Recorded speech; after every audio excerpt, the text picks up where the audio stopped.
বলছিলাম অধিকাংশ মানুষ যে পাপের কারণে জাহান্নামে যাবে তার একটি পাপ হচ্ছে জিনা। তার একটি পাপ কি? জিনা। অধিকাংশ মানুষ আজকে জেনার সাথে জড়িত। জেনা শুধু মনে করেন না যে এক প্রকারের জেনা অনেক প্রকার আছে, সেটা আমি উল্লেখ করব।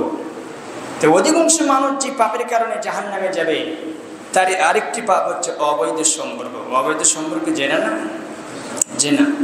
বাংলাদেশের ভাষায় যদি একজন অবিবাহিত পুরুষ এবং অবিবাহিত নারী পুরুষ মোবাইলে কথা বলে, তাহলে বাপও বলছে যে, মেয়ের বাপ বলছে যে আম্মু তুমি কার সাথে কথা বলো? আমি কথা বলছি আমার বয়ফ্রেন্ড, গার্লফ্রেন্ড, বয়ফ্রেন্ড।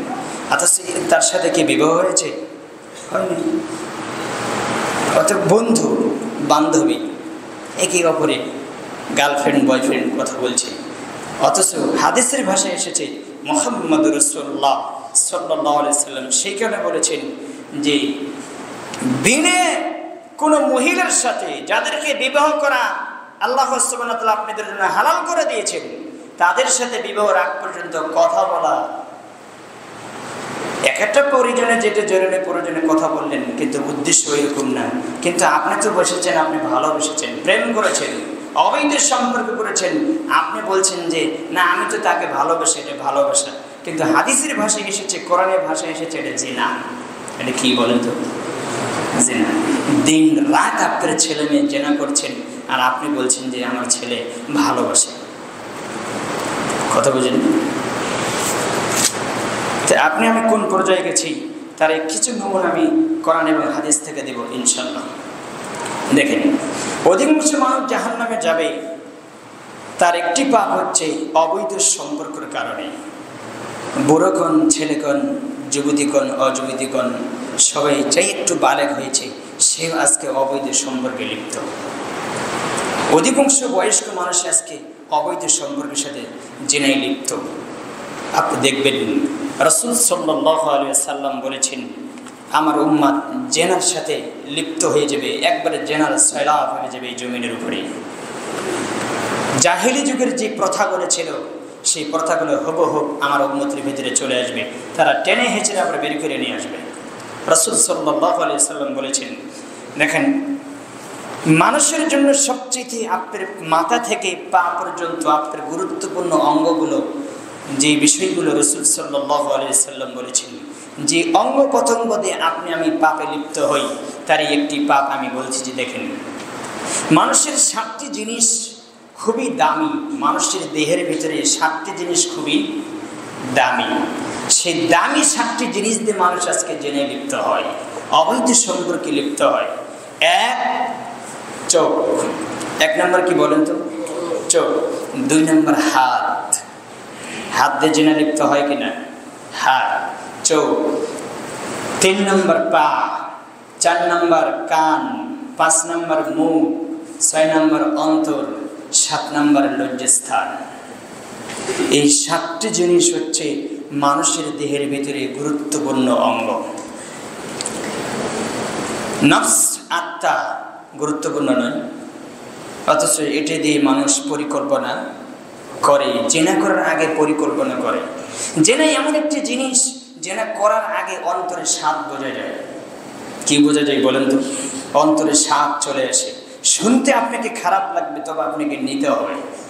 রাসূল সাল্লাল্লাহু আলাইহি সাল্লাম বলেছেন মানুষের অন্তরকে আল্লাহ এমনভাবে বানাচ্ছে, 20 বছর আগে কি হয়েছে এখন যদি আপনি একটু ধ্যানে বসেন, 20 বছর আগে যা করেছেন সব অন্তরে স্মরণ হয়ে যায়। তা আল্লাহ সুবহানাহু ওয়া তাআলা অন্তরকে কীভাবে বানাচ্ছেন এবার বলেন তো? এই জন্য আল্লাহ বলছেন ওয়া নাফসি ওয়া মা সাওয়াহা, অন্তরের কসম, নফসের কসম, আত্মার কসম। এটি কি দুনিয়ার সৃষ্টি? আল্লাহ সুবহানাহু ওয়া তাআলা আসমান থেকে পাঠিয়ে দিয়েছেন এর রূহটা। রূহ সম্পর্কে জিজ্ঞাসা করার কথা মানুষ যদি জিজ্ঞাসা করে, আল্লাহ সুবহানাহু ওয়া তাআলা আমাদের নবীকে বলছেন, হে নবী মুহাম্মদ সাল্লাল্লাহু আলাইহি সাল্লাম, রূহ কি, আত্মা কি, নফস কি যদি জিজ্ঞাসা করে আপনাকে, তখন আপনি কি বলবেন? আল্লাহ সুবহানাহু ওয়া তাআলা বনী ইসরাঈলের 84 নম্বর আয়াতের আগেতে আপনি দেখবেন সেখানে আল্লাহ সুবহানাহু ওয়া তাআলা বলেছেন যে 84 থেকে বিশেষ করে আপনার 85, 86, 87 নম্বর আয়াতগুলো দেখবেন, আপনি সবগুলো পেয়ে যাবেন। সেখানে আল্লাহ সুবহানাহু ওয়া তাআলা বলে দিচ্ছেন আমাদের নবীকে, রূহ হচ্ছে আল্লাহ সুবহানাহু ওয়া তাআলার আদেশ। রূহ কি বলেন? আল্লাহর আদেশ, এছাড়া কিছুই নয়, আল্লাহর আদেশ। রূহ আল্লাহর আদেশ শুনে আল্লাহ যখন ডাক দেবেন তখন এই দেহ থেকে বের হয়ে যায়।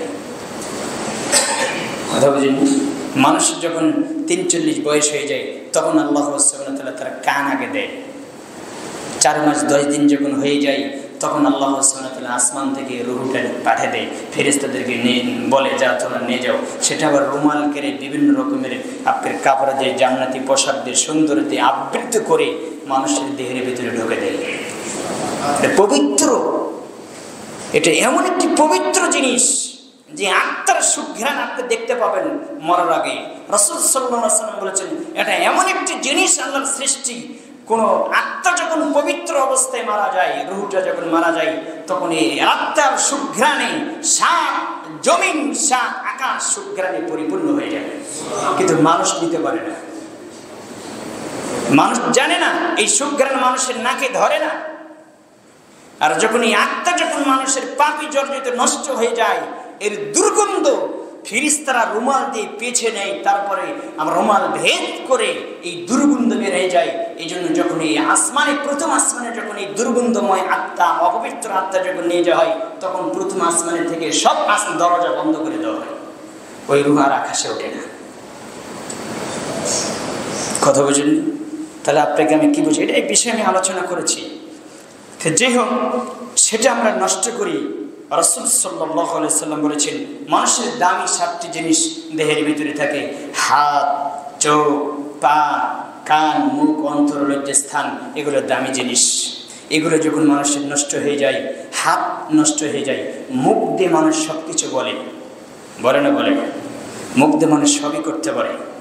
মুখ দিয়ে সত্য কথা বলতে পারে, মুখ দিয়ে মানুষ মিথ্যা কথা। হাত দিয়ে দেখবেন যে সত্য জিনিসকে আপনি মিথ্যা বানিয়ে দিল, হাতে সিগনেচার করে, কথা ঠিক কিনা? আপনি দেখবেন অফিস আদালতের অবস্থা দেখবেন, আপনি জানছে যে লিখছে, সে জানে যে এটা সত্য, কিন্তু কিছু টাকা ঘুষ দেওয়ার কারণে সে ওটা মিথ্যে বলে লিখে দিল, সিগনেচার করে দিল। তা মানুষ কী দিয়ে করলো বলেন তো? হাত দিয়ে। এগুলো দামি জিনিস। চোখ ভালো জিনিস দেখতে বলছে, এই চোখকে খারাপ জিনিস দেখে চোখ নষ্ট করেছে। তো যে অঙ্গগুলো দিয়ে মানুষ জেনায় লিপ্ত হয়, এই 7 অঙ্গ দিয়েই মানুষ, প্রত্যেক 7 অঙ্গ দিয়েই মানুষ জেনে লিপ্ত হয়। যখন জেনা করে, এই 7টা অঙ্গই তার সাথে থাকে না, বাহিরে যায়। তো রাসূল সাল্লাল্লাহু আলাইহি ওয়াসাল্লাম বলেছেন যে এই 7টি জিনিসকে তোমরা হেফাজত করো। তার এই 2টি জিনিসের ওয়াদা রাসূল সাল্লাল্লাহু আলাইহি ওয়াসাল্লাম দিয়েছেন। বুখারী হাদিসে এসেছে, ইমাম বুখারী কোট করেছেন, তোমরা যদি মুখের জবান নিতে পারো, মুখকে হেফাজত করতে পারো, আর এই যে লজ্জাস্থানকে হেফাজত করতে পারো, আমি মুহাম্মদ সাল্লাল্লাহু আলাইহি ওয়াসাল্লাম জিম্মাদার হয়ে গেলাম তোমার জান্নাতের জন্য। জান্নাতে কিভাবে নিয়ে যেতে হবে আমি মুহাম্মদ সাল্লাল্লাহু আলাইহি ওয়াসাল্লাম আমি বুঝে সেটা। কিন্তু তোমাদের দাবি, আমার একটা কথা আঁকতে হবে, সেটা হচ্ছে মুখ এবং লজ্জাস্থান হেফাজত করতে যদি পারো, তাহলে আমি তোমাদেরকে জান্নাতে নিয়ে যাব। কিভাবে নিয়ে যাবো সেটা আমি বুঝবো। আমি আল্লাহর থেকে জান্নাত নিব, নিয়ে তোমাকে নিয়ে দেবো। আমি কিভাবে নিয়ে দেবো সেটা আমি বুঝবো। রাসূল সাল্লাল্লাহু আলাইহি ওয়াসাল্লাম বলেছেন, তাহলে আপনি এই 2টা জিনিস মানুষ পারে না। কথা বুঝেন? মুখের দাপট দেখলে মাথা ঘুরে যায়, অবাক, যার কথা জমিনে আটে না, ধরে না। আল্লাহ তুমি আমাদেরকে হেদায়েত দান করো। এবার আসেন সূরা বনী ইসরাঈল 17 নম্বর সূরা 32 নম্বর আয়াতে পাবেন। বাসায় দেখবেন আল্লাহ সাবধান করেছেন, প্রত্যেকটি বিষয়ে আল্লাহ সাবধান করে দিয়েছেন। আলা তাকরাবুজ জিনা ইন্নাহু কানা ফাহিশাতান ওয়া সাআ সাবিলা। আর জিনা, ব্যভিচারে তোমরা লিপ্ত হয়ে না। ওয়ালা তাকরাবুজ জিনা, জিনার নিকটবর্তী হয়ে না। ইন্নাহু কানা ফাহিশাতান, নিশ্চয়ই জিনা হচ্ছে ফাহিশা কাজ, অশ্লীল কাজ, নোংরা কাজ, বর্বরতা কাজ, অসভ্য কাজ। এটা আল্লাহ পছন্দ করে না। ওয়া সাআ সাবিলা, এই পথটাই হচ্ছে জঘন্য পথ। আল্লাহ বলেছেন তোমরা জিনার নিকটবর্তী হয়ে না, কারণ এটা হচ্ছে ফাহিশা কাজ, অন্যায় কাজ। ওয়া সাআ সাবিলা, এই পথটাই হচ্ছে জঘন্য পথ। কে বলেছেন বলেন তো? আল্লাহ বলেছেন, আপনাকে সাবধান করেছেন। আল্লাহ সুবহানাহু ওয়া তাআলা সূরা বনী ইসরাঈলে বলে দিয়েছেন, এই যদি এরপরে যদি কেউ জেনায় লিপ্ত হয়, জেনা করে, তার শাস্তি কি? তার শাস্তি কি এবার দেখেন।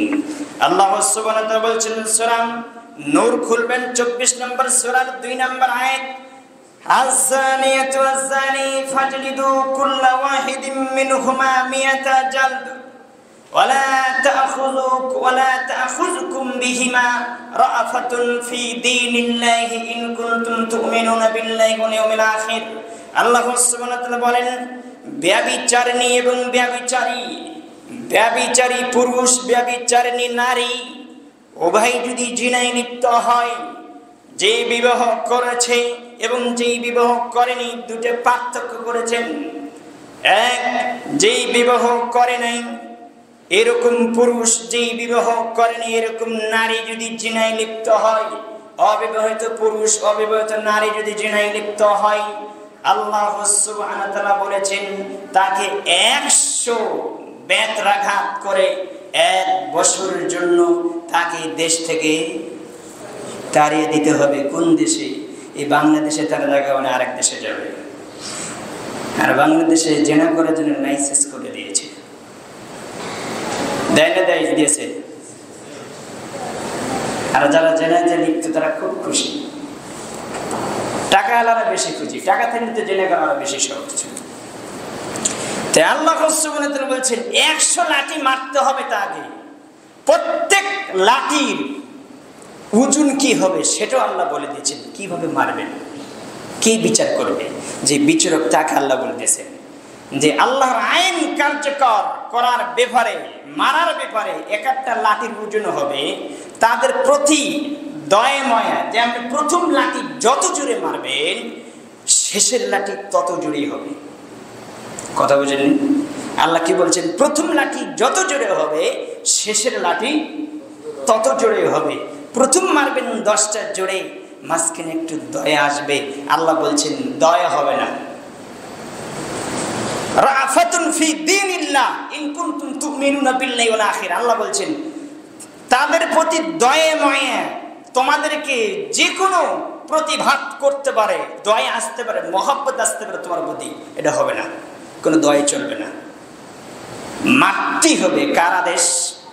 আল্লাহর আদেশ, বিচার আল্লাহর, আইন আল্লাহর। তোমাকে 100 লাঠি ওইভাবে মারতে হবে, একটা আসতে হবে না, সবগুলো এক সমান হবে। আল্লাহ আবার বলতেছেন যদি তুমি আল্লাহ এবং আখিরাতের প্রতি ঈমান আনে থাকো, তুমি ঘাবলা করতে পারবে না। দেখেন আল্লাহ আটকে দিয়েছেন আপনাকে। কি করো? যদি তুমি ইন কুনতুম তু'মিনুনা বিল্লাহি ওয়াল ইয়াউমিল আখির, যদি তুমি কি আনে থাকো, ঈমান আনে থাকো, তাহলে তুমি মারতে এদিক সেদিক করো না। তাহলে যদি আপনি মারতে এদিক সেদিক করেন, তাহলে আপনি পরকালকে অস্বীকার করলেন, আল্লাহর প্রতি ঈমানকে অস্বীকার করলেন, আল্লাহকে অস্বীকার করলেন। তার মানে বিধান কার? আল্লাহর। সূরা নূরের 2 নম্বর আয়াত বাংলাদেশে আছে, কি বলেন? আছে নেই? বাংলাদেশ তো জেনার কারখানা। এবার আসুন একটা হাদিস নেন। উবাদা ইবনে সামিত থেকে বর্ণিত, তিনি বলেন আন্নান নবী সাল্লাল্লাহু আলাইহি ওয়াসাল্লাম قال خذوا عني قد جعل الله لعنًا قد جعله الله لهن سبيلا বিকরু বিল বিকরি জালদু মিয়াতিন ওয়া তাগরিবু আমিন ওয়াসাইবু বিসাইবি জালদু মিয়াতিন রাজম। রাসূল সাল্লাল্লাহু আলাইহি ওয়াসাল্লাম বলেছেন, ইবনে আব্বাস বর্ণনা করেন, তিনি বলেন নবী সাল্লাল্লাহু আলাইহি ওয়াসাল্লাম বলেছেন যে আমার থেকে গ্রহণ করো পৃথিবীর মানুষ, আমি ঘোষণা করে দিচ্ছি আল্লাহর আইন, আল্লাহর বিধান আমি ঘোষণা করে দিই। আয়াতের সাথে হাদিসের মিল আছে। রাসূল সাল্লাল্লাহু আলাইহি ওয়াসাল্লাম বলেছেন আমার থেকে বিধান গ্রহণ করো, কারণ ওই বিধান আমি মুহাম্মদ সাল্লাল্লাহু আলাইহি ওয়াসাল্লামের প্রতি নাযিল করেছেন কে? আল্লাহ সুবহানাহু ওয়া তাআলা। আল্লাহর নবী বলছেন আমার থেকে বিধান গ্রহণ করো। আল্লাহ কি বিধান নাযিল করেছেন? আল্লাহ সুবহানাহু ওয়া তাআলা রমজানের জন্য ব্যবস্থা করে দিয়েছেন। আল্লাহর নবী বলেছেন কোন যুবক যুবতী যদি জিনায় লিপ্ত হয় তাহলে 100 চাবুক মারবে এবং 1 বছরের জন্য দেশ থেকে তাকে তাড়িয়ে দেবে। কার জন্য? যে বিবাহ করেনি। অবিবাহিত পুরুষ অবিবাহিত নারী যদি জিনায় লিপ্ত হয় তাহলে 100 লাঠি মারতে হবে। আর দেশের মাতব্বরগুলো বিচার করে দেয় 50,000 টাকা জরিমানা। কথা বললে ওই 50,000 টাকা আবার খায় কে? যে বিচার করে দেয় তাই খায়। তাহলে জেনার ভাগ কিন্তু ও নিয়েছে। কথা কয় না? আপনার ভয় হচ্ছে? যে 50,000 টাকা যে বিচার করে দিয়েছে জেনার বিচার, যে মাতব্বর বিচার করে দেয় তারই কিছু অংশ, ওই টাকা ওর অংশ কিছু মাতব্বরও নেই, তার আশেপাশে যারা আছে তারাও নেই, তাহলে জেনার ভাগ তারাও নিয়েছে। এরা হচ্ছে তাগুত। এরা কি? এদের কাছে বিচার নিয়ে যাবে যারা, তারাও তাগুত। এদেরকে যারা সহযোগিতা করবে এরাও তাগুত। এরা সব আমাদের বাংলাদেশে নাই। রাসূল সাল্লাল্লাহু আলাইহি ওয়াসাল্লাম বলে গেছেন, এইভাবে যদি ভাগ করা হয় তা 1001টা মানুষ জান্নাতে টিকে, আর বাকি 999 মানুষ জাহান্নামে যাবে। কথা বুঝেন? আপনাকে বিশ্লেষণ সময় সাপেক্ষে আমি দেবো ইনশাআল্লাহ। টুপিদারি মাথায়, মুখে দাঁড়িয়ে মাথায় টুপি, গায়ে লম্বা জামা দিলে তাকে মুসলিম বলা যায় না। এই জামানায় রূপ সুরত দিয়ে, পোশাক দিয়ে মানুষ চেনা যায় না। কথা বুঝেননি? মানুষ চিনতে হলে রাসূল সাল্লাল্লাহু আলাইহি ওয়াসাল্লাম বলছেন তার সাথে 3 দিনের জন্য সফরে বের হও। ওকে চিনতে পারবেন ভিতরে নোংরামি কত আছে। আল্লাহ বলছেন ওয়াহুসিলা মা ফিস সুদুর, সূরা আদিয়া করবেন 10 নম্বর আয়াত। আর অন্তরে কি আছে আমি আল্লাহ ওটা বের করে নিয়ে আসবো, তুমি দেখতে পাবা। যার অন্তরে যেটা আছে ওটা আল্লাহ বের করে নিয়ে আসবে। আজ হোক কাল হোক ওটা বের হবে। তো এবার আসেন, রাসূল সাল্লাল্লাহু আলাইহি ওয়াসাল্লাম বললেন যে বিবাহিত করে নাই, অবিবাহিত পুরুষ অবিবাহিত নারী যদি জেনায় লিপ্ত হয় তাহলে 100 লাঠি তাকে মেরে তাকে এক বছর দেশ থেকে তাড়িয়ে দিতে হবে। পরের অংশে বলছে যে ওয়া তাগরিবু আমিন ওয়াসাইয়িবু বিসাইয়িবি জালদু মিআতিন রাজম। আল্লাহ নবী সাল্লাল্লাহু আলাইহি ওয়াসাল্লাম বললেন, বিবাহিত পুরুষ এবং বিবাহিত নারী যদি জিনা করে তাহলে তাকে 100 লাঠি মেরে তাকে হত্যা করতে হবে। কি করতে হবে? বিবাহিত পুরুষ বিবাহিত নারী যদি জিনায় লিপ্ত হয় তাহলে তাকে 100 লাঠি মেরে, তাকে পাথর দিয়ে, তার কোমরখানি মাটির ভিতরে পুঁতে দিয়ে তাকে পাথর মেরে মেরে মেরে মেরে মেরে ফেলতে হবে। পৃথিবীর জমিনে বেঁচে থাকার তার কোনো সুযোগ নেই। যদি বেঁচে থাকার আইন যদি বর্তমান জামানায় কোনো রাষ্ট্রপতি চালু করে তাহলে স্বয়ং মুহাম্মদ সাল্লাল্লাহু আলাইহি ওয়াসাল্লামকে পৃথিবীর জমিনে আবার আসতে হবে, এসে বলতে হবে আমি মুহাম্মদ সাল্লাল্লাহু আলাইহি ওয়াসাল্লাম বলছিলাম, আল্লাহর পক্ষ থেকে ঘোষণা দিয়েছিলাম তোমাদেরকে যে বিবাহিত পুরুষ বিবাহিত নারী জেনা করলে তাকে হত্যা করতে হবে। আজ থেকে কথা ফেরত নিয়ে নিলাম, আল্লাহ আমাকে পাঠিয়ে দিয়েছে, এখন আর হত্যা করতে হবে না, টাকা দিয়ে ঘুষ দিলে হয়ে যাবে। এটা মুহাম্মদ সাল্লাল্লাহু আলাইহি ওয়াসাল্লামকে বলতে, তিনি কেন আসবেন? এটা কিয়ামত পর্যন্ত এটাই থাকবে। আল্লাহ সিদকা আদলান, আল্লাহ সুবহানাহু ওয়া তাআলা বলেছেন আনাম 115 নম্বর আয়াত দেখবেন, আল্লাহ বলছেন আমার ওয়াদা সত্য, আমার কালেমা সত্য, আমার বিধান সত্য, আমার আদম সত্য, আমি যা বলেছি তাই থাকবে, এটা কমাতে পারবে না, কেউ বাড়াতে পারবে না, যেভাবে দিয়েছি এইভাবেই থাকবে। এটা কারোর সাধ্য নেই এদিক সেদিক করতে পারে। এটা কে পারে? আল্লাহ, তিনি তো দিয়ে দিয়েছেন বিধান। তাহলে যদি এই বিধান থাকতো যে বিবাহিত পুরুষ বিবাহিত নারীকে হত্যা করতে হবে জেনা যদি প্রকাশ পেয়ে যায়, আর যদি প্রকাশ না হয় গোপনে যদি থেকে যায় তাহলে তারা হত্যা করা আর প্রকাশ হলো না। জেনার সাক্ষী কয়জন? 4 জন লাগবে।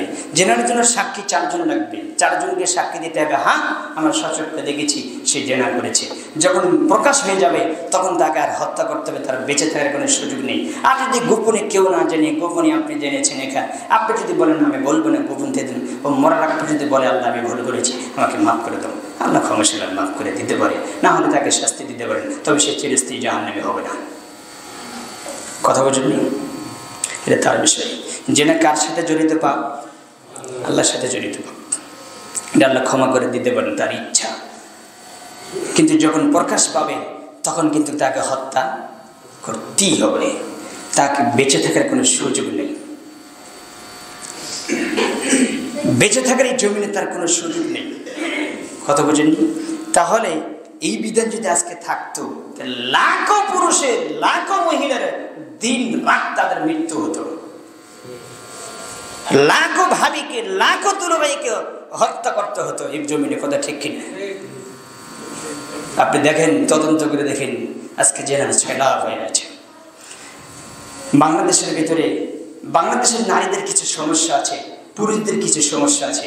সেটা হচ্ছে আপনার শারীরিক শক্তি আছে, আপনি ইনসাফ করতে পারবেন, আপনি আপনার স্ত্রী একটা আছে, আপনার 3টে করেন, 4টে করেন, তবু আপনার জন্য হালাল। কি বলেন তো? হালাল। কিন্তু জেনা কি আপনার জন্য হালাল? এটা হারাম। আপনি এখন লজ্জায় শরমে বয়স হয়ে গেছে, বৃদ্ধ হয়ে গেছেন, কিন্তু আপনার স্ত্রী লাগবে। আপনার ছেলে মেয়ের ভয় করতেছে, যদি আমার আব্বা বিবাহ করে, যদি আমার বাচ্চা বুচ্চা হয়ে যায়, তাহলে জমির ভাগ হবে। ওই নোংরা সন্তান, বাপের নাফরমান সন্তান, ও কোরআন হাদিস বুঝে না, ওকে আপনাকে কোরআন হাদিস আগে বুঝাতে হতো। হাদিসের ভিতরে এসেছে, যার শরীর গিয়েছে, দেহে চলে গেছে, কিন্তু যৌবনে এখনো তার নষ্ট হয়নি, তার ঈমান নিয়ে যাওয়া কঠিন আছে, আল্লাহ নবী বলে গেছে। আর আপনি তাকে সহযোগিতা না করে আপনি তাকে বাধা দিচ্ছেন কেন? আপনি মানুষের চোখে আপনি খারাপ হতে পারেন, কিন্তু আল্লাহর চোখে আপনি ভালো হবেন যদি বৈধভাবে বিবাহ আরো দুটো করেন। মানুষ যদি আপনাকে ভালোবাসুক, কিন্তু গোপনে আপনি জেনা করছেন, কেউ জানে না, কিন্তু আপনি আল্লাহর কাছে খারাপ। মানুষের কাছে ভালো হয়ে লাভ নেই, ভালো কার কাছে হতে হবে? আল্লাহর কাছে হতে হবে। মা বোনদেরকে বলছি, বাংলাদেশের নারীদের বড় সমস্যা, স্বামী স্ত্রী একটা আছে, ওই স্ত্রীকে যদি বলা হয়, স্বামী যদি বলে আমি বিবাহ একটা করবো, তুমি অনুমতি দাও, কিন্তু ও আর অনুমতি দিতে চায় না। তুমি যদি করো একটা, তাহলে আমি যাবো না। ও দিন বুঝে না, দিন কেউ বুঝে না, দিন কেউ বুঝে। আর আপনি তো আপনার ভিতরে যেহেতু আপনি ইনসাফ করতেই পারবেন না। আল্লাহ তো বলেছেন সূরা নিসায়, আল্লাহ বলেছেন, তো তুমি একটা নিয়ে সন্তুষ্ট থাকো, একটাকে তুমি ঠিক মতো দিনের দাওয়াত দাও, দিনের পথে রাখো, কিন্তু তাও রাখে না, তো যাবেন কোথায়? উভয় পক্ষে সমস্যা। আল্লাহ তুমি সকলকে তুমি পূর্ণাঙ্গ জ্ঞান দান করো, আল্লাহুম্মা আমিন। তাহলে তার বেঁচে থাকার কোনো সুযোগ নেই। হাদিস একটা বলতে চেয়েছিলাম, যদিও সময় নেই, আর আমি বলবো না। দেখেন, যারা জেনে লিপ্ত হয় তাদের প্রতি আল্লাহর কত ক্ষিপ্ত, কত রাগান্বিত, কত নারাজ। আনাবি হুরায়রা রাদিয়াল্লাহু তাআলা থেকে বর্ণিত, তিনি বলেন, قال رسول الله صلى الله عليه وسلم ثلاثة لا يكلم الله يوم القيامة ولا يزكيهم وفي الريح ولا ينظر إليهم ولهم عذاب أليم شيخ زان وملك كذاب وعائل مستكبر। রাসূল সাল্লাল্লাহু আলাইহি ওয়াসাল্লাম বলেছেন, মুসলিমের হাদিস, তিনি বলেন, আবু হুরায়রা বর্ণনা করেন, আল্লাহর নবী সাল্লাল্লাহু আলাইহি ওয়াসাল্লাম বলেছেন, 3 প্রকার মানুষের সাথে কিয়ামতের দিনে আল্লাহ সুবহানাহু ওয়া তাআলা কথা বলবেন না। লা ইউকাল্লিমুল্লাহ, সালাসাতুন লা ইউকাল্লিমুহুমুল্লাহ ইয়াওমাল কিয়ামা। 3 প্রকার মানুষের সাথে আল্লাহ কথা বলবেন না, তাদের দিকে তাকাবেন না, তাদেরকে পবিত্র করবেন না, তাদের জন্য কঠিন শাস্তির ব্যবস্থা করে রেখেছেন কিয়ামতের মাঠে। আল্লাহর নবী বলেছেন, 3 ক্যাটাগরি মানুষের সাথে আল্লাহ বিচারের মাঠে কথা বলবেন না। এক, আল্লাহর নবী বলেছেন যে শাইখুন জান, যারা বেশি বয়সে জেনায় লিপ্ত হয়, বেশি বয়সে, বুড়ো বয়সে কিসে লিপ্ত হয়? জেনায় লিপ্ত হয়। আপনার ভাতিজা, আপনার ভাস্তে বা যেই হোক, আপনি চাচা, আপনি যেই হন, আপনার বয়স অল্প কিন্তু আপনার ভাস্তে চলে গেছে, চাচাকে বলেছেন, চাচা আমার পরিবার থাকলো, আপনাদের বাপের সমতুল্য, আমার ছেলে মেয়ে, আমার স্ত্রীকে আপনি আমানত হিসেবে রেখে গেলেন, আপনি একটু দেখবেন, তাদেরকে দিনের নসিহত করবেন। ভাস্তে চলে গেল বিদেশ, এখন ভাস্তের বাড়ির সাথে আপনি জেনে লিপ্ত আছেন, এদিকে আমানতের খেয়ানত করলেন না, এটা আল্লাহ ক্ষমা করবে না। আমানত খুব মারাত্মক জিনিস, আমানত খুব মারাত্মক জিনিস। আমানতের সাথে যে ঘাপলা করবে তার মারাত্মক শাস্তি হবে। রাসূল সাল্লাল্লাহু আলাইহি ওয়াসাল্লাম বলছেন, ওর দিকে আল্লাহ তাকাবে না বিচারের মাঠে, এই মানুষটার দিকে আল্লাহ বিচারের মাঠে তাকাবে না, এর সাথে কথা বলবেন না, একে পবিত্র করবেন না, এই অপবিত্র অবস্থিত হবে বিচারের মাঠে, এবং তার জন্য শাস্তি থাকবে মারাত্মক। তো 1 নম্বর, সে এখন যেন বৃদ্ধ বসে যে জেনায় লিপ্ত হয়, এখন এই সংখ্যা কম না বেশি? বেশি।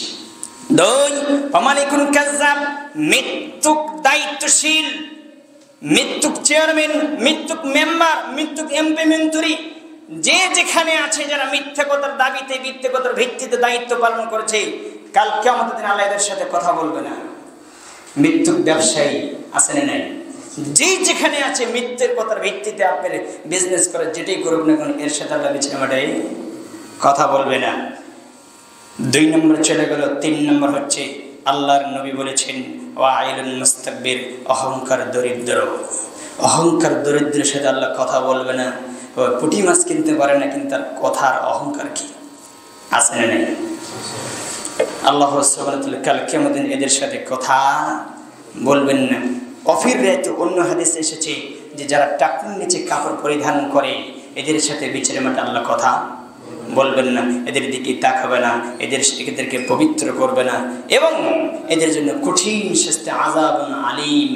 আল্লাহ সুবহানাহু ওয়া তাআলা বলছেন যে রাসূল সাল্লাল্লাহু আলাইহি ওয়াসাল্লামের মাধ্যমে জানিয়ে দিয়েছেন তাদের জন্য আযাবুন আযীম, শাস্তি রয়েছে, মহাশাস্তি রয়েছে। আযীম শব্দের তো মহাশাস্তি, মহাশাস্তি রয়েছে, এবং এই শাস্তি থেকে আপনি আমাকে বাঁচতে হবে। এবার আসেন, জেনার কিছু ক্যাটাগরি আছে, এবার একটু ভাববেন আপনি আছেন কিনা। আবু হুরায়রা থেকে বর্ণিত, তিনি বলেন রাসূল সাল্লাল্লাহু আলাইহি ওয়াসাল্লাম বলেছেন, আল্লাহ সুবহানাহু ওয়া তাআলা লিখে দিয়েছেন, আল্লাহর নবী বর্ণনা করছেন, আল্লাহ সুবহানাহু ওয়া তাআলা আদম সন্তানের জন্য ব্যভিচারের যে ক্যাটাগরি, কিভাবে ব্যভিচার হয়, কিভাবে জেনা হয়, এটা আল্লাহ লিখে দিয়েছেন। রাসূল সাল্লাল্লাহু আলাইহি ওয়াসাল্লাম হাদিসে বলেছেন কিভাবে। এবার তিনি বলে দিচ্ছেন যে জেনা হুমান নাজরু, চোখের জেনা, চোখ দিয়ে দেখা। দিন রাত যে অফিসে চাকরি করেন, এবার তো আপনি বিপদে পড়ে গেছেন। ওই অফিসে চাকরি কিভাবে করেন? দিন রাত আপনি নারীকে দেখেন। বাংলার জমিনে কি আর রুজির ব্যবস্থা নেই? আল্লাহর জমিন কি আর ফাঁকা নেই? দিন রাত আপনি যেখানে নারী পুরুষ একাকার হয়ে আছে, নারী যেখানে থাকে পুরুষ সেখানে থাকলে জেনা হবে, অবশ্যই হবে, অবধারিত হবে। আপনি ঠেকাতে পারবেন না। আজ না হোক কাল, কাল না হয় পশু, আপনার ইজ্জতকে লুটে দিবে শয়তান তৃতীয় নাম্বার সঙ্গী হয়ে। আপনাকে আজ হোক কাল হোক আপনাকে বেকায়দা ফেলাবে। এত কঠিন জটিল জিনিস, এটা আপনাকে আমি বোঝাতে পারবো না। আল্লাহর নবী বলেছেন খুবই কঠিন। আল্লাহর নবী বলেছেন শয়তানের ষড়যন্ত্র দুর্বল, নারী ষড়যন্ত্র কঠিন। আল্লাহ বলেছেন, আল্লাহর নবী বলেছেন ইন্না কাইদা শাইতান, শয়তানের ষড়যন্ত্র, কায়না শাইতান দাইফা, শয়তানের ষড়যন্ত্র দুর্বল। কিন্তু আল্লাহর নবী বলেছেন, আল্লাহ বলেছেন, এবং নারীর ষড়যন্ত্র কি সবল। কথা বুঝলেন? আপনাকে দেখাতে ফলাবে। একটা নমুনা, আপনাকে বসে আপনি একটা গাড়িতে উঠেছেন, আপনি হাইফাই গাড়িতে উঠেছেন, আপনি বসেছেন ভালো ছেটে, এখন আপনার পাশে একটা সুন্দরী মহিলা পাশে এক ছেটে বসে আছে। চট করে আপনাকে বলছেন ভাইয়া, এই ভাইয়া বলছে গে, তখন আপনার মন ভুলে গেছে।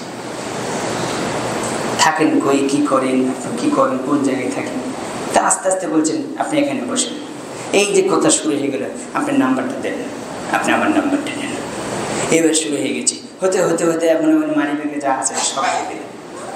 ঠিক আছে, আমার কথা বুঝলেন? এরই নাম নারী।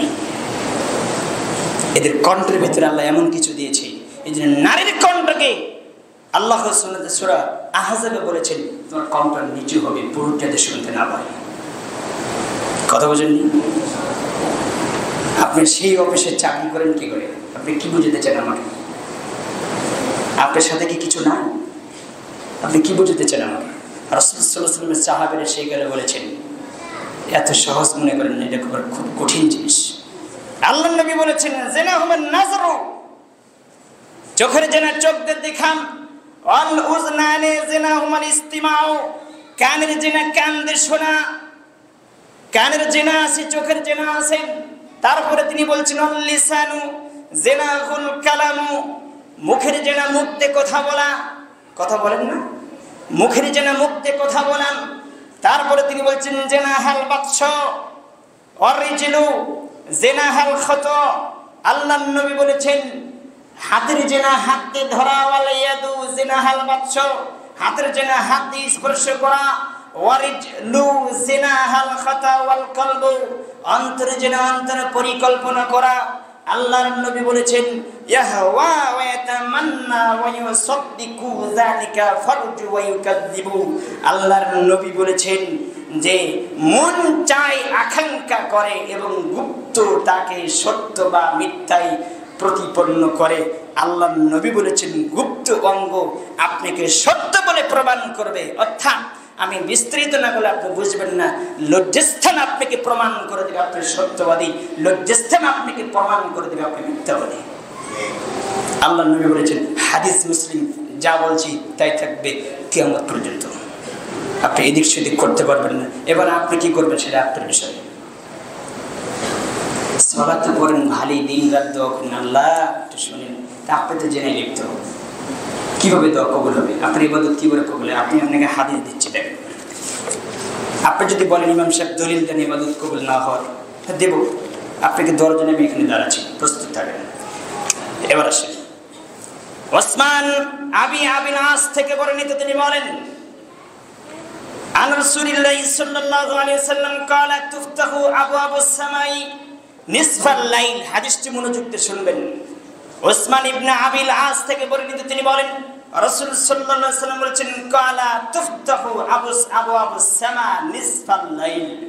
রাত যখন অর্ধেক হয়ে যায়, আল্লাহর নবী বলেছেন, রাত যখন অর্ধেক হয়ে যায় তখন আকাশের যত দরজা আছে সবগুলো খুলে দেওয়া হয়। আল্লাহর নবী বলছেন, তুফতাহু আবওয়াবুস সামা, আসমানের যত দরজা আছে, নিসফুল লাইল, সব দরজাগুলো খুলে দেওয়া হয়। ফায়ুনাদি মুনাদিন, এবং ঘোষণা দেওয়া হয়, আল্লাহর পক্ষ থেকে ঘোষণা দেওয়া হয়। আল্লাহ সুবহানাহু ওয়া তাআলা বান্দাদেরকে ডাকতে থাকে, হাল মিন দাইন ফাইস্তাজাবু লাহু হাল মিন সাইলিন ফায়ুতা হাল মিন মাকরুবিন ফায়ুফারজু আনহু। আল্লাহ সুবহানাহু ওয়া তাআলা ডাকতে থাকেন। কি বলে ডাকেন? আপনাকে ডাকতেছেন। এবার আল্লাহ সুবহানাহু ওয়া তাআলা আহ্বান করে বলেন, কে প্রার্থনাকারী আছে কি? কোন প্রার্থনাকারী আছে কি? কোন প্রার্থনাকারী আছে কি? প্রার্থনা করবে, আমাকে ডাকবে, আমি আল্লাহ তার ডাকে সাড়া দেব। আল্লাহ বলছে, আমি তার ডাকে সাড়া দেব, তার প্রার্থনা আমি কবুল করে নিব। আল্লাহ সুবহানাহু ওয়া তাআলা বলছেন। এরপরে বলা হচ্ছে যে কে কি এমন সাহায্য প্রার্থী আছে, সাহায্য চাই, তার কিছু লাগবে, সাহায্য লাগবে, আল্লাহ বলছেন আমি তাকে সাহায্য করব। দেখেন আল্লাহর ভাষা, আল্লাহ বলছেন আমি তাকে সাহায্য করব।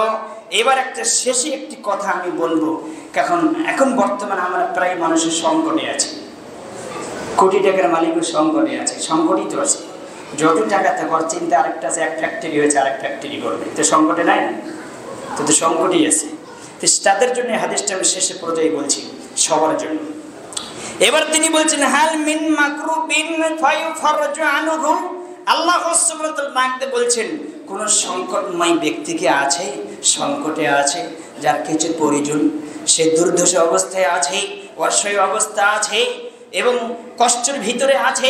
আল্লাহ সুবহানাহু ওয়া তাআলা ডাকতে বলছেন, কোন সংকটময় ব্যক্তি কি আছে, সংকটে আছে, আল্লাহ বলছেন আমি তার অভাব পূরণ করব। হাদিস যা বলছি তাই থাকবে। পৃথিবীর এমন কোন আলেমের জন্ম হয়নি হাদিসের 2 নম্বর করবে, যা বলছি তাই থাকবে ইনশাআল্লাহ। তো রাসূল সাল্লাল্লাহু আলাইহি ওয়াসাল্লাম বিবরণ দিচ্ছেন, আল্লাহ তাআলা বলেন। এবার বলছেন, দেখেন আল্লাহ নবী সাল্লাল্লাহু আলাইহি ওয়াসাল্লাম বলছেন, সংকটে নিমজ্জিত ব্যক্তি আছে কি? আল্লাহ বলছেন তার সংকট আমি দূর করে দিব। এই সময় কোন মুসলিম, এবার আল্লাহ নবী বলছেন, আল্লাহ তাআলা বলছেন যে, তিনি বলছেন যে ফালা ইয়াবকা মুসলিমুন ইয়াদউ বিদাওয়াতিন ইল্লা ইস্তাজাবাল্লাহু আযজা ওয়া জাল। এই রাতে, এই সময়, রাতের অর্ধেকে যদি কোনো মুসলিম আল্লাহকে ডাকে, আল্লাহ বলছেন আমি সেই মুসলিমের ডাকে সরাসরি দিয়ে দেব, আমি তার ডাকে সাড়া দেব। সে কি বলে আমি তার ডাক শুনব, কারণ সে কি বলেন তো মুসলিম। এবার পরের অংশে বলছেন, আলা জানিয়াতান তাবগি ফারজিহান, তবে ওই ব্যক্তির ডাকে আল্লাহ সাড়া দেবে না যে ব্যক্তি জেনায় লিপ্ত। কিসে লিপ্ত বলেন তো? আল্লাহ সুবহানাহু ওয়া তাআলা বললেন যে ওই ব্যক্তির ডাকে সাড়া দেব না যে ব্যক্তি, যে নারী, যে পুরুষ কিসে লিপ্ত, জেনায় লিপ্ত। পরকে প্রেমে দিন রাত ফোনে কথা বলেন, মোবাইলে কথা বলেন, আর 5 ওয়াক্ত সালাত জামাতে পড়েন, আপনার সালাত কবুল হবে না, আপনার দোয়া কবুল হবে না, আপনার ডাক আল্লাহ শুনবে না, দিন রাত কাঁদলেও হবে না, কারণ ওটা পাপ। যত কথা বলেছেন তত জেনা হয়েছে। কথা বুঝেনি? তাহলে আপনি এবার ভাবেন আপনার ইবাদত কোন জায়গায় আছে। আল্লাহ সুবহানাহু ওয়া তাআলা কবুল করবেন না যতক্ষণ পর্যন্ত এই অবৈধ সম্পর্ক আপনি ছিন্ন না করবেন। সব কিছু ডিলিট করে দিয়েছেন, সম্পর্ক নষ্ট করে দিয়ে বাদ দিয়েছেন কার জন্য? এবার আপনি আল্লাহকে ডাকেন, আল্লাহ আপনার ডাক শুনবে। কিন্তু অবৈধ সম্পর্ক চলমান থাকা অবস্থায় আল্লাহ আপনার ডাকে সাড়া দেবে না। এখান থেকে আপনি বাঁচবেন না ধরে থাকবেন? আল্লাহ তুমি আমাদেরকে পূর্ণকে বুঝদান করো, আল্লাহুম্মা আমিন। এই হাদিসের ভাষায় আরো শেষ পর্যায়ে বলা হয়েছে যে পুরুষ যে নারী জেনাই কাজে লিপ্ত থাকে আল্লাহ তাকে ক্ষমাও করেন না। কি করেন না? যে লিমান ইস্তাগফিরু ইল্লা লিবাগিয়িন ফারজিহা, যে ব্যক্তি জেনায় লিপ্ত থাকে এবং পরকীয়া প্রেমে লিপ্ত থাকে ওই ব্যক্তিকে আল্লাহ কি করেন না? ক্ষমাও করেন না। ওই ব্যক্তিকে আল্লাহ কি করেন না? ক্ষমাও করেন না। পকেট একটা হাদিস, দুটো হাদিস আমরা সহিহ তারকিবে পাবেন। 3420 নম্বর হাদিস, 3419 নম্বর হাদিস। এবার আসেন আব্দুল্লাহ ইবনে যায়েদ থেকে বর্ণিত, তিনি বলেন ক্বালা সামিতু রাসূলুল্লাহ সাল্লাল্লাহু আলাইহি ওয়াসাল্লাম ইয়াকুলু ইন্না আখাওয়াফু মা খাফা আলাইকুম যিনা ওয়াশ শাহাওয়াতুল খাফিয়া। আব্দুল্লাহ ইবনে যায়েদ থেকে বর্ণিত, তিনি বলেন আমি রাসূল সাল্লাল্লাহু আলাইহি ওয়াসাল্লামকে বলতে শুনেছি, তিনি বলেন নিশ্চয়ই আমি আমার উম্মতকে নিয়ে ভয় পাই। আমি আমার উম্মতকে নিয়ে যে ভয় পাই সে ভয়টা হচ্ছে আশ-শাহাওয়াতুল খাফিয়া ওয়াশ শাহাওয়াতুল খাফিয়া। আমার উম্মত গোপন পাপে লিপ্ত হবে, আমার উম্মত জিনায় লিপ্ত হবে, আমার উম্মত গোপন পাপে লিপ্ত হবে। গোপন পাপ কি বলেন তো? সবাই ঘুমে গেছে, কিন্তু ওই থাকে লন্ডনে যে মেয়েটা, আপনি দেখেন বাংলাদেশে ওই ওখানে উলঙ্গ হয়ে আছে, আপনি এখানে মোবাইলে দেখছেন। কথা ঠিক কিনা? এটা গোপন পাপ। এই জন্য মাঝে মাঝে আমি জুমার খুতবায় বলছি যে খেয়াল আছে কিনা আপনাদের, প্রকাশ্য আল্লাহকে যত ভয় করা কঠিন, প্রকাশ্য আল্লাহকে ভয় করা যত কঠিন, তার চেয়ে কোটি কোটি গুণ বেশি ভয় করা গোপনে কঠিন। গোপনে আল্লাহকে ভয় করা এত কঠিন, এত কঠিন আপনাকে আমি ভাষায় বোঝাতে পারবো না। গোপনে যে ব্যক্তি আল্লাহকে ভয় করতে পারবে সে প্রকাশ্য পারবে। আল্লাহকে ভয় কি সবাই করতে পারে? আল্লাহকে সবাই ভয় করতে পারে না, পারবো না। তা রাসূল সাল্লাল্লাহু আলাইহি ওয়াসাল্লাম বলছেন যে আমার ভয় আমার উম্মত কিসে লিপ্ত হবে? জিনায় লিপ্ত হবে, তা আমার গোপন পাপে। এটা গোপন পাপ। আজকে জিনা দেখছেন, যতগুলো জিনা সবগুলো গোপন পাপে লিপ্ত। আল্লাহ তোমাদেরকে পূর্ণাঙ্গ বুঝদান করো, আল্লাহুম্মা আমিন। এবার জিনার জন্য একটা শাস্তি আপনি নেন, আপনি ছাড়বেন কিনা সেটা ব্যক্তিগত বিষয়। হামামা বাইহিলি থেকে বর্ণিত, তিনি বলেন ক্বালা সামিতু রাসূলুল্লাহ সাল্লাল্লাহু আলাইহি ওয়াসাল্লাম ইয়াকুলু বাইতান আনা নাইমুন ইযা আতানি রাজুলানি ফাআখাযান বিগাদবি। আল্লাহর নবী সাল্লাল্লাহু আলাইহি ওয়াসাল্লাম বলেন গাদঈ ফাতিয়াবি। রাসূল সাল্লাল্লাহু আলাইহি ওয়াসাল্লাম বলেন, হামামা বাইহিলি বর্ণনা করেন, তিনি বলেন এমত অবস্থা, আমি ঘুমন্ত অবস্থায়, আল্লাহর নবী বলছেন আমি ঘুমন্ত অবস্থায় দুইজন ফেরেশতা আসলো আমার কাছে। দুইজন ব্যক্তি ফেরেশতা আমার কাছে আসলেন। আল্লাহর নবী বললেন, হাদিসের ভিতরে ব্যক্তি উল্লেখ করছেন, পরে পরিচয় দেওয়া হয়েছে দুইজন ফেরেশতা। রজুলানি মানুষের রূপ ধরে আসলেন, তাকে দুই হাত ধরে বাহু ধরে টেনে আল্লাহর নবী বলছেন এক উপত্যকায় নিয়ে গেলেন, একটা ফাঁকা ময়দানে নিয়ে গেলেন আমাকে। সেখানে আমাকে একটা দৃশ্য দেখানো হলো যে একটা আগুনের কুণ্ডুরি, শিখণ্ডি, তুন্দল, যেমন তুন্দল রুটি রেডি করেন স্টেনে ভরে ভরে পাবেন, দেখবেন তুন্দুল রুটি বলেন। তুন্দুল রুটি যে চুলাটার নিচে দেখবেন বসার প্রশস্ত, উপরে সংকীর্ণ। রাসূল সাল্লাল্লাহু আলাইহি ওয়াসাল্লাম বলছেন এমন একটি পাশের নিকটে আমাকে নিয়ে গেলেন, আগুন ধাঁধা ধাঁধা করে জ্বলছে, উপর দিকে সংকীর্ণ, সেই চুলাটার নিচে দেখি প্রশস্ত। আগুনের শেষে যখন উপর দিকে উঠে তখন ওই আগুনের শেষের সাথে এক শ্রেণীর নারী পুরুষ জমা হয়ে উঠে, তারা দুজনে উলঙ্গ। এই দৃশ্যটা আমি দেখলাম। আগুনের শেষে যখন নিজ দিকে যায়, আবার তারাও নিজ দিকে যায়, তারা বের হওয়ার জন্য চেষ্টা করে, কিন্তু তারা বের হতে পারে না। যখন বের হওয়ার উপক্রম হয় তখন আগুনের শেষে নিজ দিকে যায়, তারাও নিজ দিকে চলে যায়। এইভাবে চলছে। ফাইজা আনা বিকৌমিন আশাদ্দু শাইন ইনতিফাকান ওয়া আনতানাহু রিহান কান্নাহু রিহাহুল মারাইদু কুনতু মান হাউলাই। রাসূল সাল্লাল্লাহু আলাইহি ওয়াসাল্লাম বলছেন সেখানকার দৃশ্য এত কঠিন, এত ভয়াবহ।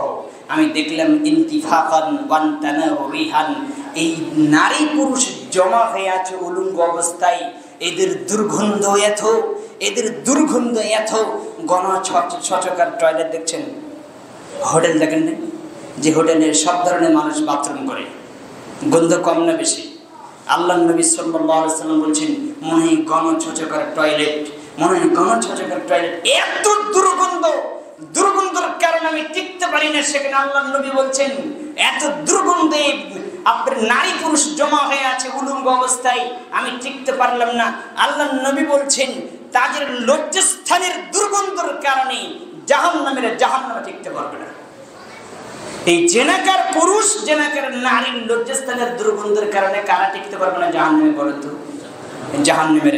আল্লাহ নবী বলছেন, এত দুর্গন্ধ, তারা ফুলে ফাঁপে 100-150 উঁচু হয়ে আছে, তাদের দুর্গন্ধ, তারা পেট শরীর ফুলে আছে। আল্লাহ নবী বলছেন, মান হাওলায়ে, হে জিবরিল। এবার পরিচয় হলো দুইজন ফেরেশতা। প্রশ্ন করলেন, মান হাওলায়ে, হে জিবরিল, এরা কারা? আমি যাদের দৃশ্য দেখলাম এত করুণ অবস্থা, এরা কারা?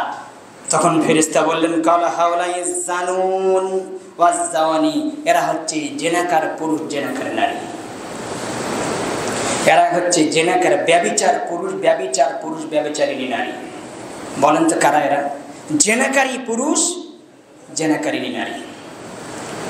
তাহলে বর্তমান জামানে আপনার পরিস্থিতি কত ঘোলাটে, তাহলে আপনি এবার ভেবে দেখেন, দিন রাত টিভির সামনে বসে থাকেন, ও কি মাথায় ঘুম দিয়ে এসেছে আপনার কাছে খবর কথা বলে না। বাংলার জমিনে যদি কোনো খবর দেখতে চান তাহলে আপনাকে এইভাবে দেখতে হবে, তাকে থেকে হবে না। কারণ ও যে পোশাক পরে আছে সেটা আপনি জেনা হবে, চোখের জেনা। আপনি দিন রাত কথা শুনতেছেন, ওটাও জেনা হবে, কারণ তার কথা শুনছেন কান দিয়ে, আপনার আকর্ষণ জানবে। তখন বলবেন যে এখন এদিক ঘুরে আর হবে না, দেখি তো তার চেহারা কি। কথা বোঝেন? এক শ্রেণীর মানুষ দিন রাত বাংলাদেশের পত্রিকা পড়ে, আর আপনি দেখবেন খবর নিয়ে ব্যস্ত। সেই খবরের ভিতরে 100-এর ভিতরে পাবেন 99টা মিথ্যা কথা। একটা যদি সত্য হয় ওটা আবার আবিষ্কার করে সাংবাদিক বানিয়ে উল্টো পাল্টা করে আপনাকে দিচ্ছেন ভয়ঙ্কর করে, সেটা দিন রাত। অথচ 30 পারা কোরআন 1450 বছর আগে নাজিল করে আছেন। পৃথিবীর জন্ম থেকে শেষ পর্যন্ত যা কিছু ঘটবে, যা কিছু হবে, সব কোরআন এবং রাসূল সাল্লাল্লাহু আলাইহি ওয়াসাল্লামের ভিতরে আছে। আপনি একদমই দেখেন নাই, শুধু খবর পড়েন, পত্রিকা পড়েন, আসে সালাত পড়েন, ও জান্নাতে যাবে। কোথায় যাবে বলেন তো? ও জান্নাতে যাবে। আবার দাবি করে মুসলিম, কোরআন কোনোদিন খোলে নেই, কোনোদিন খুলেও দেখো নেই, অথচ এর কাছে আপনি যাবেন, দিন রাত কইতে যাবেন। তার দাপট কি, তার কি দাপট, সে দাপটের বিষয়ে আমি বলতে পারলাম না। ইব্রাহিম আলাইহিস সালামের পিতা আজরের, আপনাকে আমি সময় সাপেক্ষে সামনে যুগে জানাবো ইনশাআল্লাহ। অংশগ্রহণ। শুধু একটা বিষয় নিয়ে আমি এত কথা বললাম যে জেনার শাস্তি কত মারাত্মক। একটা হাদিসের সার অংশ আপনাকে আমি বলে দেব। হুজ্জাল নামে একজন সাহাবী ছিলেন, মাইদ বিন আসলাম একজন সাহাবী ছিলেন। হুজ্জালের স্ত্রীর সাথে মাইদ বিন আসলাম জেনায় লিপ্ত হলেন। তার বাড়িতে চাকর ছিলেন, খাদেম ছিলেন, কাজের বুয়া ছিলেন। এক পর্যায়ে তিনি সেই আমলে তারা দিনের দাওয়াত পেয়েছেন, এক পর্যায়ে শয়তান তাদেরকে আক্রমণ করে হুজ্জালের স্ত্রীর সাথে জেনায় লিপ্ত হলেন। হাদিস বুখারী মুসলিম।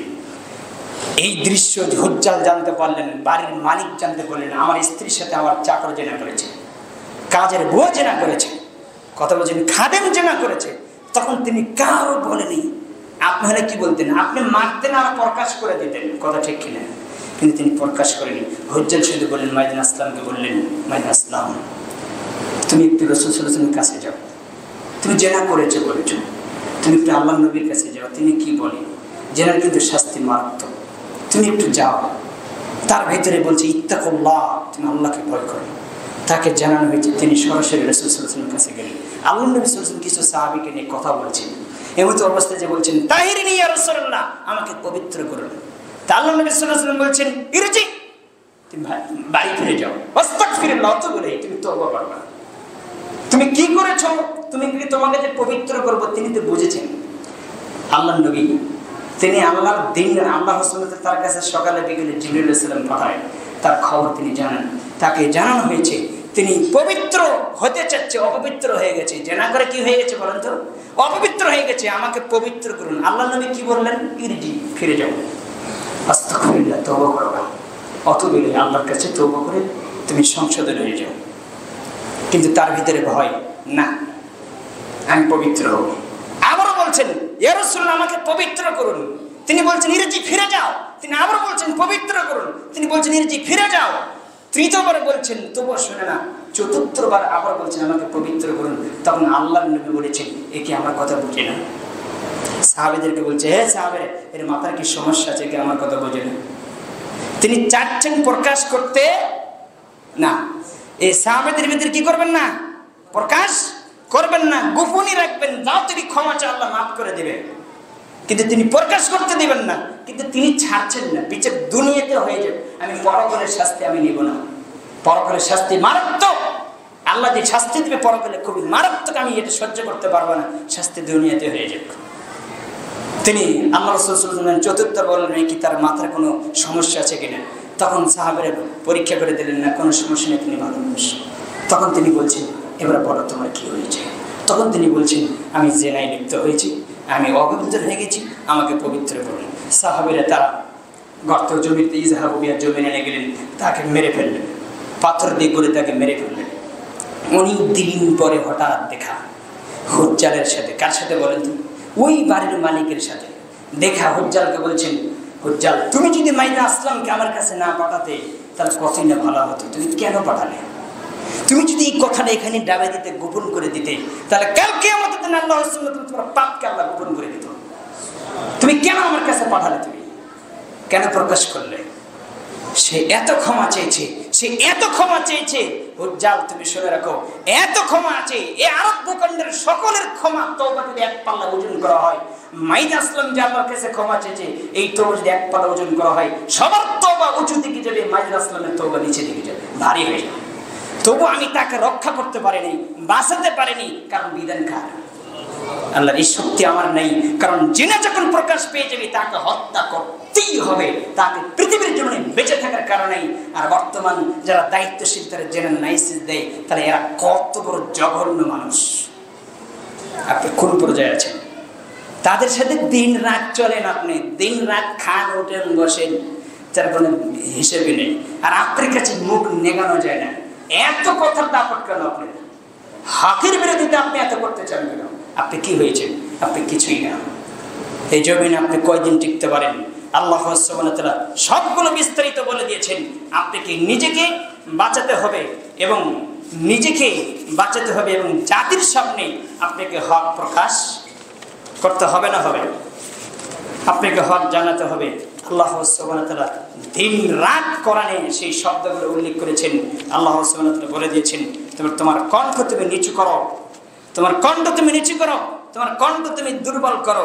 কারণ লুকমান হাকিম যখন বুঝিয়েছেন তার সন্তানকে, ইয়া বুনাইয়া ইন্না ইন তাকুম মিসকাল হাববাতিন মিন খারদালিন ফাতাকুন ফি সাখরাতিন আও ফিস সামাওয়াতি আও ফিল আরদি ইয়াতি বিহাল্লাহ ইন্নাল্লাহা লাতীফুল খবীর। হে বৎস, হে আমার সন্তান, দেখেন কালো কুচ্ছিত মানুষ, সাইজে খাটো মানুষ, তিনি তার সন্তানকে বুঝাচ্ছেন, হে আমার বৎস, হে আমার সন্তান, শুনে রাখো এমন একটি সুসংবাদ তোমাকে আমি দিচ্ছি, যে কোনো বস্তু যদি তুমি সরিষা পরিমাণ দানাও পরিমাণ যদি তুমি তার আঠারে গোপন করো বা কোনো অন্যায় করো, আকাশের জমিনে কোনো জায়গায় নিচে পড়ে থাকে, আল্লাহ সুবহানাহু ওয়া তাআলা কাল কিয়ামতের দিন এই সূক্ষ্ম থেকে সূক্ষ্ম জিনিসটা আল্লাহ বের করে নিয়ে আসবেন।